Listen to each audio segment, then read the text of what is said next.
اعوذ باللہ من الشیطان الرجیم بسم اللہ الرحمن الرحیم۔ تمام تعریفیں اس پروردگار عالم کے لیے ہے جو عالمین کا پالنے والا ہے۔ درود و سلام ہو محمد و آل محمد علیہ الصلاۃ والسلام پر۔ ناظرین اکرام، السلام علیکم ورحمۃ اللہ۔ یقیناً آپ کے انتظار کی گھڑیاں ختم ہو چکی ہیں اور بہت سے لوگوں نے بہت سی باتوں کو تحقیق کیا ہوگا، کھوجا ہوگا، ریسرچ کیا ہوگا، کیسے حالات تھے جن کے بارے میں گفتگو ہو رہی ہے، یہ کیسا پروگرام ہو رہا ہے جو دلوں میں ایک الجھن سی پیدا کر رہا ہے بہت کچھ جاننے کے لیے، اور یہ کیسا پروگرام ہے کہ اس میں بہت کچھ کھل کر کے نہیں بولا جا رہا ہے، اشارتاً بہت سی باتیں آپ تک پہنچائی جا رہی ہیں۔ یقیناً آپ نے کھوجا ہوگا، اور اگر نہیں کھوج سکے اپنی مصروفیت کی بنا پہ یا کسی اور وجہ سے، تو آئیے ہم آپ کی خدمت میں اور بھی بہت سی باتیں پیش کرتے ہیں۔ ہمارے ساتھ وہی دو عالم دین، حجت الاسلام والمسلمین عالی جناب مولانا سید ذوالفقار مہدی صاحب اور حجت الاسلام والمسلمین عالی جناب مولانا سید ذکی حسن صاحب قبلہ موجود ہیں، جو ہمارے سوالوں کے تاریخ سے بالکل ریفرنس کے ساتھ اہم ترین جوابات آپ تک پہنچا رہے ہیں۔ آئیے ملاقات کرواتے ہیں۔ السلام علیکم ورحمۃ اللہ۔ وعلیکم السلام ورحمۃ اللہ وبرکاتہ۔ آغا ذوالفقار صاحب، آپ سے یہاں سے ہم بات شروع کرتے ہیں۔ بات تمام جا کر کے پچھلے ایپیسوڈ میں یہ ہوئی کہ شہزادی کو اپنے بابا کی وفات کے 10ویں دن یہ بات خبر آئی کہ فدق لے لیا گیا۔ ابھی تک تو غم کا ایک چاروں طرف سے غم ہی غم تھا کہ اوپر سے ایک اور بہت بڑا غم سامنے آیا کہ فدق لے لیا گیا۔ پھر پتہ لگا کہ کس نے لے لیا۔ تو اب اس کے بعد جو ایک منظر کشی ہے کتابوں میں کہ جناب فاطمہ سلام اللہ علیہا اپنے گھر سے نکلی جبکہ دروازہ اسی دربار میں جا کے کھلتا تھا، تو مگر کس انداز سے نکلی؟ سیدھے دربار میں چلی گئیں دروازہ کھول کر کے، یا گلی کوچے سے ہوتے ہوئے گئیں؟ تو کیا منظر ہے، ذرا بیان کیجیے۔ دیکھیں، یہ اس میں تو ملتا ہے ہمارا تاریخوں میں کہ بی بی نے سیدھا راستہ نہیں اپنایا، وہ ڈائریکٹلی نہیں گئی۔ اچھا، ڈائریکٹ نہیں، بلکہ کوچے اور گلیوں سے ہوتی ہوئی گئیں اور دربار میں پہنچی، اور بی بی نے کہا کہ آپ نے میرے جو ہے کارندوں کو میری پراپرٹی سے باہر نکال دیا ہے۔ فدق یہ سند ہے ہمارے پاس کہ ہمیں اللہ کے حکم سے یہ عطا ہوا تھا۔ تو اس کے مقابل میں انہوں نے جو ہے کیا کیا کہ کہا کہ ہم نے ایک اللہ کے رسول سے حدیث سنی ہے۔ اچھا، کہتے کیا سنا ہے آپ نے؟ جی۔ تو حدیث پڑھ کے سنائی گئی کہ ہم گروہ انبیاء، اچھا، ہم گروہ انبیاء میراث نہیں چھوڑتے ہیں، اور جو کچھ چھوڑتے ہیں وہ صدقہ ہوتا ہے۔ اچھا، صدقہ ہوتا ہے، جی۔ تو بی بی نے فرمایا کہ آپ یہ بتا دیجئے مجھے کہ قرآن کی مخالفت میرا بابا کر سکتا ہے؟ اچھا، یہ سوال ادھر سے ہوا۔ اب دیکھیے، جب آپ میں کہہ رہا ہوں میرے باغ سے آپ نے نکال دیا میرے مال کو، تو کیوں نکال دیا؟ تو انہوں نے جواب میں کہا کہ حدیث سے سنی ہے ہمارے۔ اچھا، کہ صدقہ ہے یعنی تقسیم ہو گیا۔ ہاں، حدیث آپ نے سنی ہے۔ جی جی۔ تو کہا کہ کیا کوئی حدیث ایسی ہو سکتی ہے جو قرآن کی مخالفت کرے؟ یہ سوال ٹھیک۔ آپ نے کہا ہے کہ گروہ انبیاء جو ہے جی، جو کچھ چھوڑتے ہیں وہ میراث نہیں ہوتی، صدقہ ہوتا ہے، یعنی یوں کہیں پبلک کا ہو جائے گا، پبلک ہو جائے گا، لوگوں مسلمانوں کو ہو جائے گا۔ جی۔ تو ہم پوچھتے ہیں کہ قرآن میں تو اللہ نے نبیوں کو میراث دی ہے، وَوَرِثَ سُلَيْمَانُ دَاؤُدَ۔ یہ تو یعنی یہ کہا جا سکتا کہ حدیث جعلی ہو سکتی ہے مگر قرآن تو نہیں ہو سکتا۔ اچھا، ایک دو آیت تو قرآن میں ہے نہیں۔ جناب زکریا کی دعا موجود ہے، اے اللہ مجھے اولاد دے دے جو یرثنی و یرث من آل یعقوب، میری بھی میراث پائے اور آل یعقوب کی میراث پائے۔ تو کہا کہ کیا یہ ہو سکتا ہے کہ کوئی چیز جو ہے قرآن میں اللہ دے، میرا بابا کہے کہ نہیں، اس کے مخالفت نہ۔ اور پھر تم سے پوچھنا چاہتی ہوں، جی، تم سے پوچھنا چاہتے ہوں کہ تمہاری میراث سے تمہارے جو بچوں کو ملے اور میں اپنے بابا کی میراث نہ پاؤں؟ یا اللہ، اچھا، ٹھیک ہے۔ ٹھیک۔ وہ بہرحال اس پہ راضی نہیں ہوئے، انہوں نے نہیں دیا۔ اچھا، کچھ جواب بھی نہیں دیا؟ اور نہیں، کہتے ہیں کہ اب آپ کا نہیں ہے، وہ صدقہ ہے، آپ جائیے، اب آپ کو کچھ نہیں ملے۔ اچھا، بات ختم۔ قرآن یعنی قرآن کی بات کو بھی جھٹلا دیا, وہ کوئی دلیل نہیں مانا. اچھا, جناب فاطمہ سلام اللہ علیہ کا بھی کہنا جھٹلا دیا, یعنی دو قرآن اور اہل بیت. پہلے تو یہ تھا کہ انہوں نے کہا کہ آپ گواہ لائیے, تو دکھا دیا جب گواہ جی. تو اب یہ جو تاریخی پس منظر ہے اس سے یہ پتہ چلتا ہے کہ بی بی ایک بار نہیں گئی ہے. یقینی بات ہے کہ بی بی ایک بار دربار میں نہیں گئی. بی بی کو بار بار دربار میں بلایا گیا ہے. اللہ. اور یہ ایک بات آ گئی کہ بھئی یہ میراث کی حدیث سنا دی انہوں نے, اور بی بی نے جواب میں یہ کہا, اور بی بی کو واپس آنا پڑا, اور ابھی کہہ چکے ہیں کہ وہ ورقہ لے کے پھاڑ دیا گیا. پھر دوبارہ جو ہے یہ تاریخ کا جملہ ہے کہ دلیل چھوڑو. جی. علی علیہ السلام نے کہا کہ آپ جب اب جو ہے آپ تنہا میں جائیے, جو ہے اکیلے میں جا کر ان سے کہیے کہ اگر میرا حق نہ بھی ہوتا, اچھا, اگر میرا حق نہیں بھی ہوتا, تم یہ دعوے دار ہو کہ ہم اپنی بیٹی سے تمہیں زیادہ چاہتے ہیں, تو تمہیں نہیں چاہیے کہ یہ مجھے میرا وہ دے دو. چلو کوئی دلیل ایکسیپٹ نہیں کرنا چاہتے ہو نہ کرو, لیکن یہ ایک بات جو ہے کہ میں یہ کہوں اگر کہ تم دعوے دار ہو نا کہ اہل بیت کی محبت تو اللہ نے سب پر واجب کی ہے, اور اہل بیت کی محبت ایسی ہوتی ہے اپنے اولاد سے زیادہ چاہے, تو اگر میں کہوں کہ مجھے دے دو تو تم نہیں دو گے. جی. کیا میں جھوٹ بولوں گی معاذ اللہ؟ تو انہوں نے لکھ کے دے دیا کہ یہ فدق آپ کا ہے, آپ لے لیجئے. یہ واقعہ بھی ہوا. اچھا, ٹھیک ہے. اب جب وہ لے کر بی بی باہر نکل رہی تھی جی, تو دوسرے جو ہے ملے. اچھا. اور انہوں نے کہا کہ آپ نے کیا لیا ہے؟ تو کہا کہ میں فلاں کے پاس گئی تھی اور انہوں نے مجھے جو میرے مال کو نکال دیا تھا, اب وہ واپس مجھے لکھ کے دے دیا ہے کہ یہ آپ کا ہے. ٹھیک ہے, تو میرے اب مجھے مل گیا. تو کہا یہ دکھائیے مجھے. تو دے دیا. جب دے دیا تو تاریخ کہتی ہے کہ انہوں نے اس کو پھاڑ کے پھینک دیا. بی بی سے بعض تاریخ کہتے ہیں زبردستی لیا ہے, بعض کہتے ہیں کہ نہیں بی بی نے چھینا, بعض کہتے ہیں نہیں بی بی سے مانگا, بی بی نے دکھا دیا, تو اس نے جو ہے اس کے اوپر تھوک کر پھاڑ کے پھینک دیا. اور جا کر ان سے کہا کہ اگر تم یہ دے دو گے تو فقیروں کو کیا کھلاؤ گے. یہاں بھی تھوڑا سا ڈھال بنا لیا ہی اسلام کو کہ فقیروں کیا کھلاؤ گے. اور اب ایک سوال ہے, فقیروں تو کھا ہی رہتے ہیں, اہل بیت تو کھلا ہی رہتے ہیں. یہ تو کھلا رہے تھے, بہتر طریقے سے کھلا رہے تھے. اور آپ سے بہتر واقعی نہیں ہے کہ آپ سے بہتر کھلا رہے تھے. تو بھائی یہ تصور کہاں سے آپ کو پیدا ہو؟ اچھا, اس سے یہ پتہ چلتا ہے کہ اصل مسئلہ تاریخ میں جو فدق کا مطالبہ ہے بی بی سے, وہ حقیقت میں ایک سیاسی بات تھی, کوئی دین سے اس کا کچھ لینا دینا نہیں تھا اس طرف سے. ہاں وہ حقیقت میں جو ہم نے اس کے پہلے ایپیسوڈ میں بات کی کہ یہ ایک طرح کا جو پلاننگ پری پلان سب ہو رہا ہے. صحیح صحیح. اہل بیت کو لوگوں کے دلوں سے مثال کے طور پر دور کر دیا جائے, لوگوں سے دور کر دیا جائے, اور ان کے ذام ناقص میں تھا کہ محوریت اہل بیت کی اسی بنا پر دولت ہے. ہاں اچھا, تو یہ انہوں نے کر دیا, اور تاریخ نے لکھا کہ بی بی روتے ہوئے وہاں سے آئی ہے. اللہ اکبر. جی حضور, آپ اسی پہ کچھ کہنا چاہیں گے؟ وہی حدیث کی بات چل رہی تھی کہ جو جعلی حدیث بیان کی گئی, میں اس سلسلے میں مولانا نے بالکل صحیح کہا. یہیں پہ میں یہ کہہ دوں, کیوں آپ نے جعلی کہہ دیا؟ اس لیے کہ قرآن کی آیتیں موجود ہیں یا کچھ اور وجہ؟ نہیں, وہی کہہ رہا ہوں کہ دیکھیے پہلی بات تو وہی کہ قرآن مجید کے بالکل مخالف ہے یہ بات. اچھا, ایک بات یہ کہی جاتی ہے, میں اس میں اور اضافہ کر دوں, مولانا نے بڑی اچھی بات کہی تھی. جناب زکریا نے دعا کی کہ خدارا میراث میری اولاد تک پہنچا دے.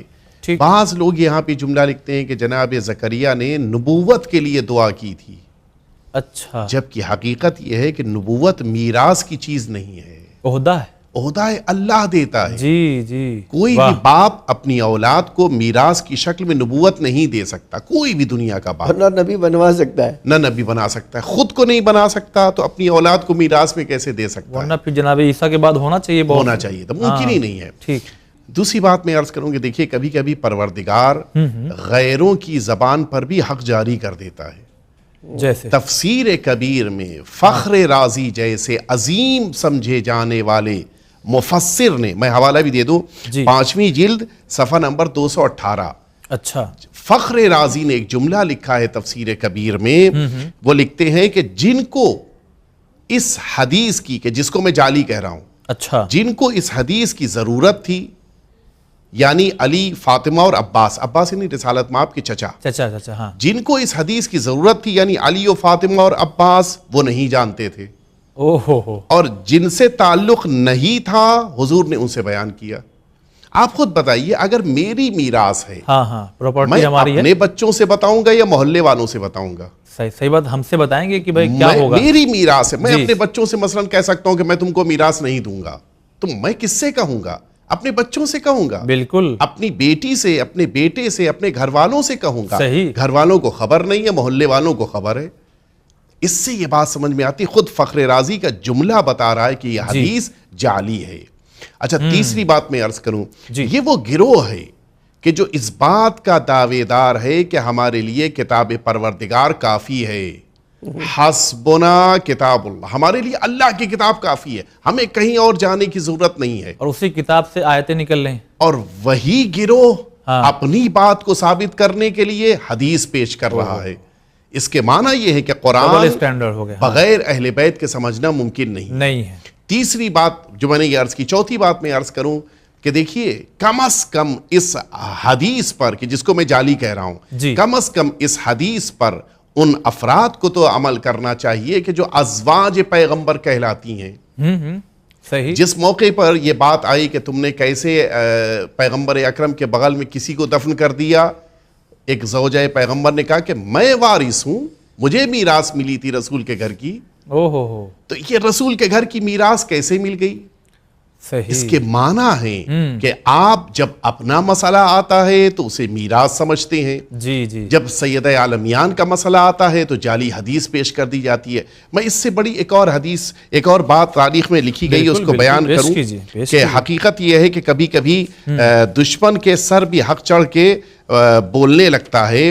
ایک ایسا موقع آیا کہ جس موقع پر خلافت اس مرحلے میں ہے کہ اب تیسرے مرحلے میں داخل ہو چکی ہے، اس موقع کے اوپر ایک زوجہ نے یہ مطالبہ کیا کہ مجھے مزید دیا جائے، پیغمبر اکرم کی زوجہ ہونے کی بنا پر مجھے زیادہ بیت المال سے دیا جائے۔ اچھا، تو اس وقت جو حاکم ہے اس نے منع کر دیا، نہیں۔ اچھا، آپ جانتے ہیں کہ ان میں اختلاف تھا، ان دونوں میں، یہ اس زوجہ پیغمبر میں اور ان میں اختلاف تھا، کافی اختلاف تھا، حتیٰ یہ کہتی تھی کہ اس کو قتل کر دو، اتنا شدید اختلاف تھا۔ انہوں نے مطالبہ کیا مجھے زیادہ دیا جائے، اس نے لکھ دیا کہ نہیں، آپ کو زیادہ نہیں ملے گا۔ انہوں نے کہا کہ نہ صحیح، مجھے بیت المال سے زیادہ، کم از کم جتنا ملتا تھا میرے والد کے زمانے میں اتنا تو۔ کہا کیوں؟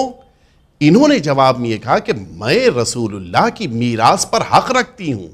اچھا، یہ زوجہ پیغمبر نے کہا۔ جی، اب یہاں پر جواب سنیے حاکم کا۔ حاکم نے برجستہ جواب دیا کہ آج تم رسول اللہ کی میراث کی بات کر رہی ہو، جب کل رسول اللہ کی بیٹی میراث کے لیے آئی تھی تو تمہارے والد نے منع کر دیا تھا۔ یعنی خود کبھی کبھی حق سر چڑھ کے بولتا ہے۔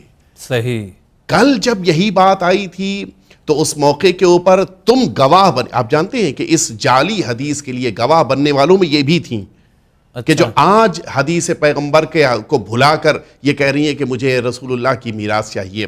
یہ بات مسلمات میں سے ہے کہ رسول اللہ نے اس حدیث کو نہیں بیان فرمایا، اس لیے کہ کچھ بھی ہو جائے رسالت مآب قرآن مجید کے برخلاف بیان نہیں دے سکتے، اور خود عمل رسول اللہ کا اپنی بیٹی کو دینا بتا رہا ہے کہ رسول اللہ نے اس کو اپنی بیٹی کے حوالے کیا تھا۔ یہاں پر بیچ میں ان دا بریکٹ یہ بات عرض کر دوں میں کہ رسول اللہ نے جناب سیدہ کو فدق میراث کے طور پہ نہیں دیا ہے۔ میراث اس مال کو کہا جاتا ہے جو انتقال کے بعد تقسیم کیا جائے، اور رسول اللہ نے فدق کو سیدہ کے حوالے کیا ہے اپنی زندگی میں، تو پھر وہ کیا اختیار دے کر۔ اچھا، اختیار دے دیا، حوالے کر دیا، ہبہ کر دیا، لکھ دیا۔ اب اس پر رسول اللہ نے میراث کا ٹائٹل نہیں قرار دیا ہے، یہ رسول اللہ کا ہدیہ ہے۔ اب سوال یہ پیدا ہوتا ہے کہ رسول اللہ نے جب ہدیے کی شکل میں اپنی بیٹی کو کچھ دیا ہے، کیا اب کوئی یہ کہہ سکتا ہے کہ نہیں، ہم رسول اللہ کی میراث کو تقسیم نہ کرتے ہوئے تم سے واپس لے رہے ہیں؟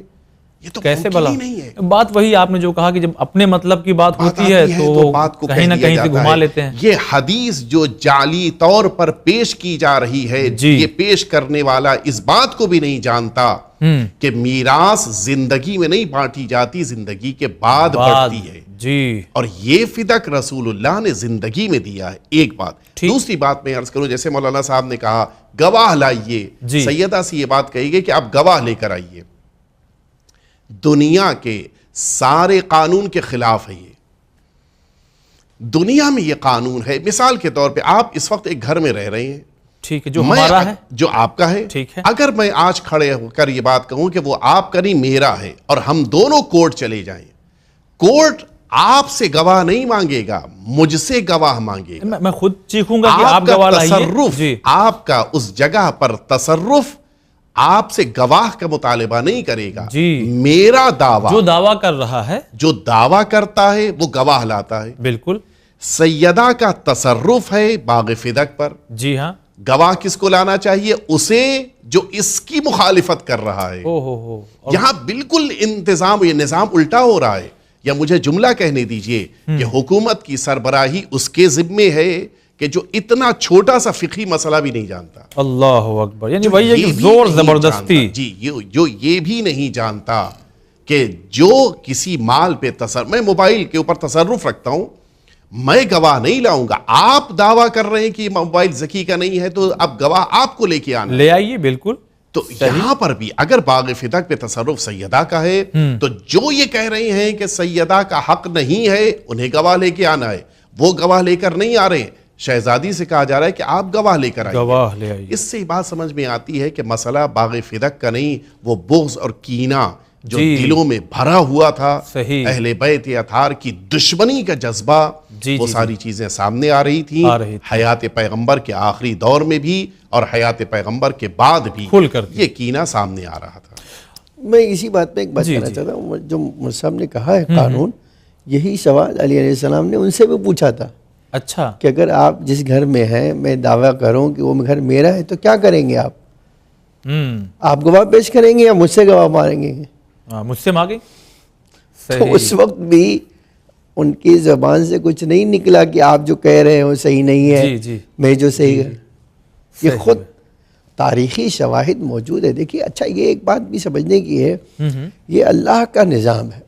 صدیقہ کے مقابل میں کوئی بھی آئے گا صحیح، جس کو اللہ کے رسول نے اس بات کے بارے میں، آج فخر الدین رازی نے یہ بات لکھی ہے، پیغمبر کی وفات کے بعد اگر کوئی مجھ سے پوچھے کہ دنیا میں سب سے زیادہ افضل ترین انسان کون ہے تو میں کہوں گا فاطمہ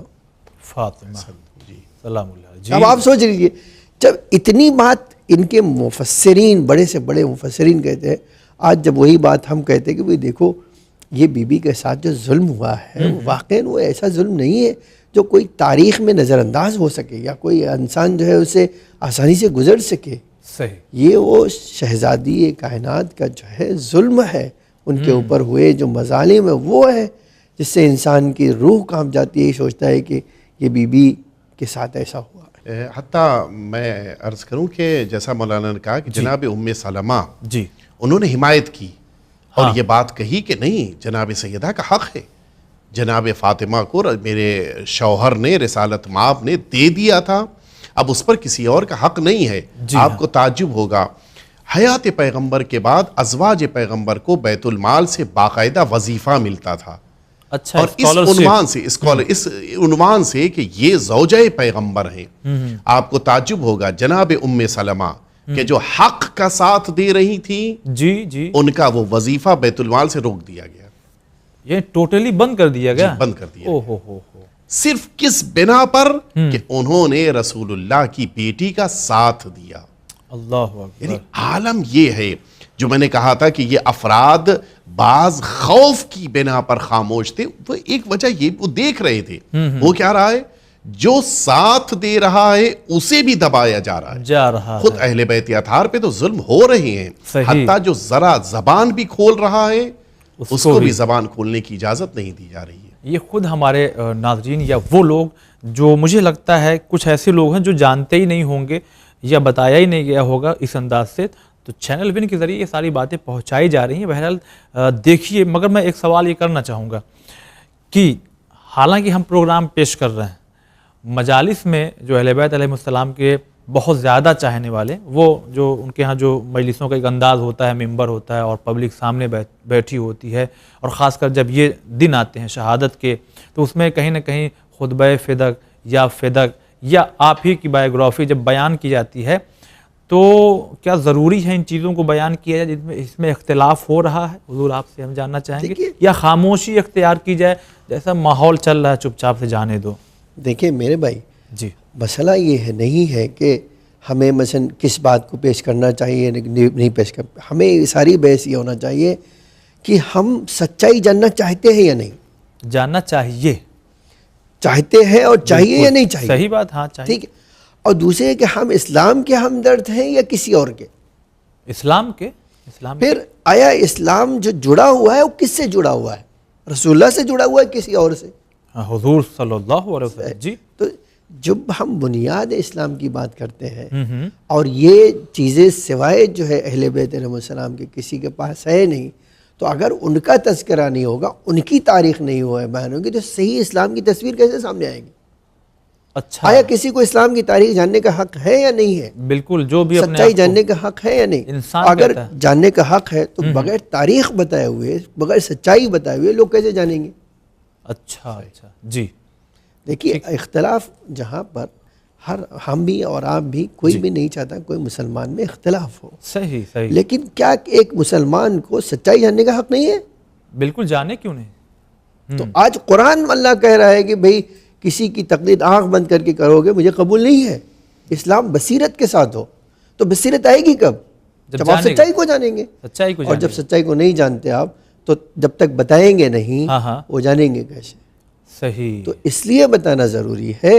اور دیکھیے، جو اختلاف کر رہا ہے، سچائی پہ اختلاف کرنے والا جھوٹا ہوتا ہے. جو سچ پہ آپ اختلاف کر رہے ہیں، بھئی جھوٹ پہ اختلاف کرے تو سمجھ میں آتا ہے. اچھا، سچ پہ اختلاف کیا؟ صحیح بات ہے، 2 دنی 4 والا مسئلہ ہو جائے گا. اچھا، چونکہ وقت بالکل اب تمام پہ ہے، اسی سوال پہ ہی اور ابھی تک کی جو گفتگو ہوئی ہے، حضور آپ کیا کہیں گے؟ اس لیے کہ اگر میں یہ سوال کروں کہ گواہ کے طور پہ کس کو لے گئیں اور کیوں لے گئیں، تو پھر ایک الگ سا، یعنی پھر اس کے لیے وقت چاہیے. اب 2-4 منٹ بچا ہوا ہے. ابھی تک کی جو گفتگو ہوئی ہے اور یہی سوال جو ہم نے آغاز سے کیا ہے، اس پہ آپ کچھ کہنا چاہیں گے؟ دیکھیے، مولانا نے بات مکمل کر دی اور بڑی مناسب بات کہی کہ فیکٹس، اسپیشلی اگر ہسٹوریکل فیکٹ ہو تو اسے واضح کرنا چاہیے، بیان کرنا چاہیے. صحیح. ایک حقیقت اور بھی ہے. کیا؟ دیکھیے، کسی کا مال چھین لینے سے جو بہت سارے نقصانات ہوتے ہیں. مثال کے طور پہ میں آپ کا کرتا چھین کے لے جاؤں اور بڑے آرام سے عمرہ کر کے آ جاؤں، تو نقصان کس کا ہو رہا ہے؟ آپ کا نہیں ہو رہا ہے، خود میرا ہو رہا ہے کہ میں چھینے گئے کرتے سے نماز پڑھ کے، عمرہ کر کے، بقیہ اعمال کر کے واپس آ رہا ہوں. آپ انصاف سے بتائیے، سید عالمیان کا مال چھین کر، لوٹ کر واہ واہی لوٹی جا رہی ہے، مسلمانوں کی نمازوں کو خراب کیا جا رہا ہے، عبادتوں کو تباہ کیا جا رہا ہے. کیا ذمہ داری نہیں ہے یہ بات بتانے کی کہ جس لباس پہ نماز پڑھ رہے ہو دریافت کرو، غصبی تو نہیں ہے؟ ہم اس بات سے بھی بچانا چاہتے ہیں کہ دیکھو، اگر غصب کو نہیں تم صحیح مانتے تو پھر جہاں کہیں بھی غصب ہو رہا ہے اس کے خلاف کھڑے ہونا چاہیے. ان ساری باتوں کو تاریخ کے آئینے میں بیان کرنے کی ضرورت ہے تاکہ لوگ اپنے عقیدے اور اپنے عمل کو صحیح کر سکیں، اس لیے کہ ان دونوں ہی کے ذریعے سے انسان میدان محشر میں سرخرو ہوگا.